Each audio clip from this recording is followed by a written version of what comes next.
Sarah Ferguson blew £4 million on coat hangers and watercress and is now homeless. Sarah Ferguson has survived many storms during her 4 decades in the spotlight, but her latest scandal has left her booted out of her home with little to fall back on. According to experts, Sarah Ferguson's down-to-earth charm saw her win the hearts of the nation, but behind closed doors, it appears her spending was anything but. Dubbed Fabulous Fergie in the papers as royal watchers screamed her name outside Clarence's house on the night before her royal wedding, Sarah declared she was the luckiest girl in the world to be marrying a handsome prince.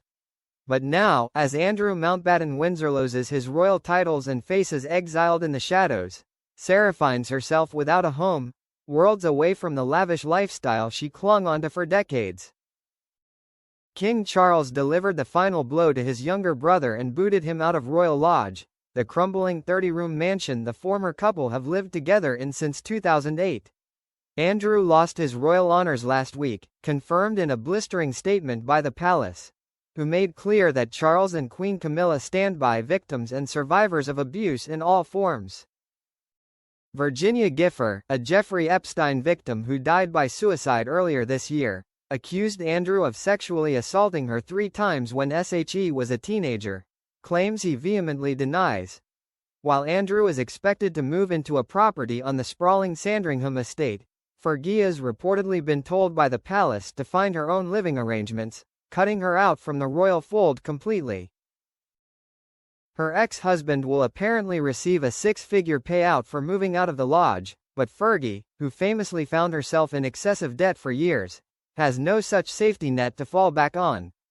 The ex-duchess has long admitted she is terrible with money and has faced bankruptcy in the past. With her net worth reportedly only coming in at £745,000, she seemingly wouldn't even be able to afford a terrace property in the town she's called home for decades, Windsor. A quick search on Rightmove pings up terrace houses going for anywhere between £795,000 to £1.87 million. Sarah has clawed herself back from financial struggles in a number of ways, from starring in Weight Watchers advertising campaigns and flogging products on QVC to appearing on Loose Women and even writing saucy novels. But her wild spending habits and apparent love for excess are ATODDS with the current predicament she finds herself in, shut out from the pomp and pageantry of the palace. Fergie was said to have bailed out by the late Queen on several occasions after running up staggering debts. According to Andrew Lowney's new biography, entitled The Rise and Fall of the House of York, this included a payment of £500,000 in April 1994 when the bank Coots demanded £500,000 within 14 days. But how did somebody born to such wealth and privilege end up in such financial peril? Lowney, who spent 4 years researching Sarah and Andrew for his book, claims the ex-duchess spent wildly during her marriage, splurging on staff, holidays, parties and flowers, in what he has described as a life of opulent excess. Worst of all, he claims no thought was given as to how bills would be settled.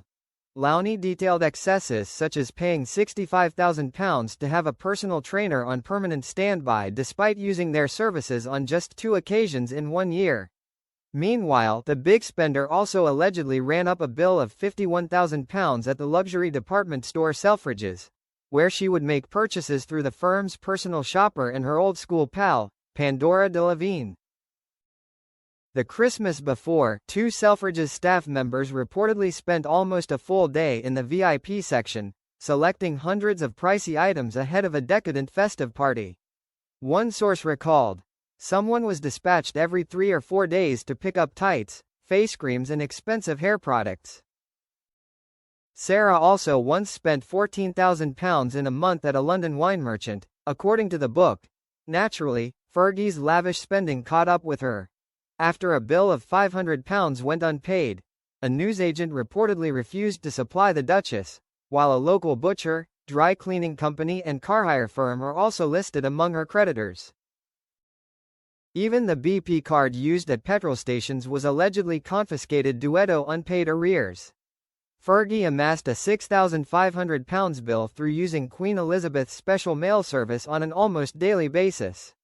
As well as mailing out letters and photographs, the Duchess would also send out opulent gifts, including silver letter openers, cufflinks and money clips. When it came to property, Fergie also made some unwise decisions, according to Lowney. Back in May 2009, the mother of two apparently signed a year's lease on a £3 million mansion on Cerise Wish Wentworth estate, at £8,000 per month. However, after the owners chose to move back in sooner than anticipated, while holding her to a 6-month payment, the Duchess reportedly decided not to move in after all, setting up home at Windsor's Royal Lodge with ex-husband Prince Andrew instead. The result was, as Lowney put it, £50,000 on a house she never lived in. A former staff member told Lowney that greed and wastefulness that contributed to the Duchess' financial downfall, claiming, "Every night she demands a whole side of beef, a leg of lamb and a chicken, which are laid out on the dining room table like a medieval banquet. It's a feast that would make Henry VIII proud." They added, "But often there is just her and her girls, Bea and Eugenie, and most of it is wasted. There is no attempt to keep it to have cold the next day. It just sits there all night, and the next day it's thrown away."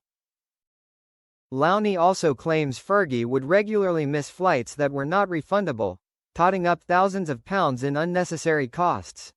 One source also revealed that Fergie thought nothing of arriving at an airport with 25 cases and paying between £800 and £4,000 in excess baggage. At least 5 of those cases were packed with toiletries and makeup. Another would be used solely for clothes hangers. Meanwhile, personal trainers, hairdressers and Pilates instructors were paid hundreds of pounds an hour to wait for her to emerge for the day in the late afternoon. Her butler had to get in at 4:30 a.m. to put watercress on ice. In 1996, when Sarah and Andrew divorced, she moaned about money. "We got divorced because I had to go out to work and Andrew and I believed that it wasn't right form to be commercial while I was still in the royal family," she said, according to The Times. Sarah had written the first budgie book while still married, because there was no money for the second son. Or very little. "When people say, you can't afford to do that, I say, who are you? It's my money. I'll do as I want." Sarah even borrowed money from late pedophile billionaire Jeffrey Epstein, with fresh claims about her relationship with the disgraced financier attracting huge scrutiny in recent weeks. She borrowed at least £15,000 from Epstein, with newly surfaced emails allegedly showing that she also asked for further sums. $50,000, £37,240, to $100,000, £78,475, from him to help with small bills, and that she asked to visit his private island in the Caribbean.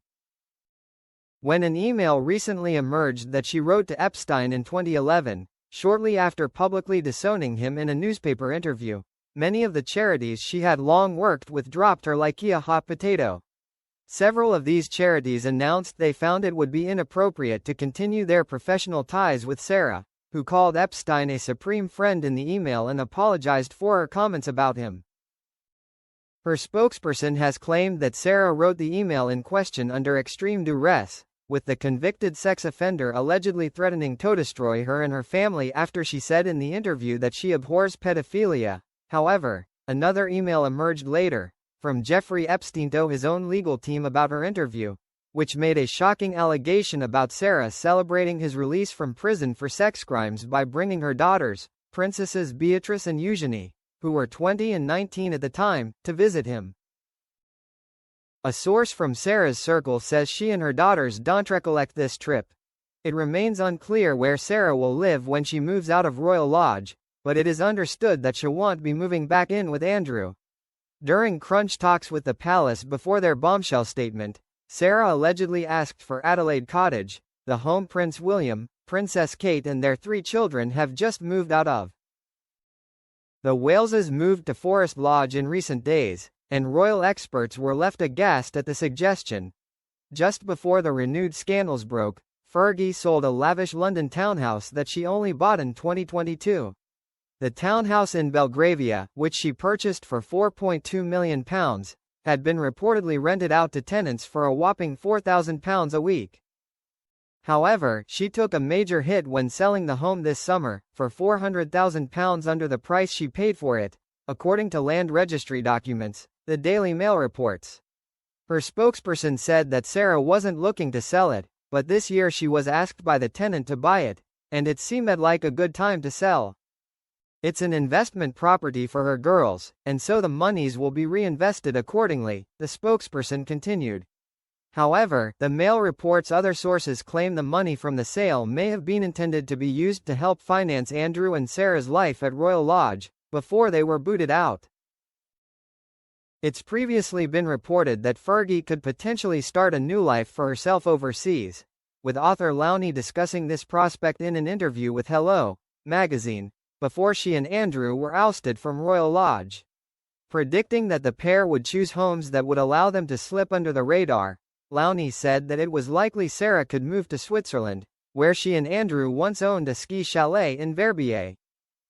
This £20 million chalet was put on the market in 2022, allegedly to fund Andrew's out-of-court settlement with Virginia Giuffre.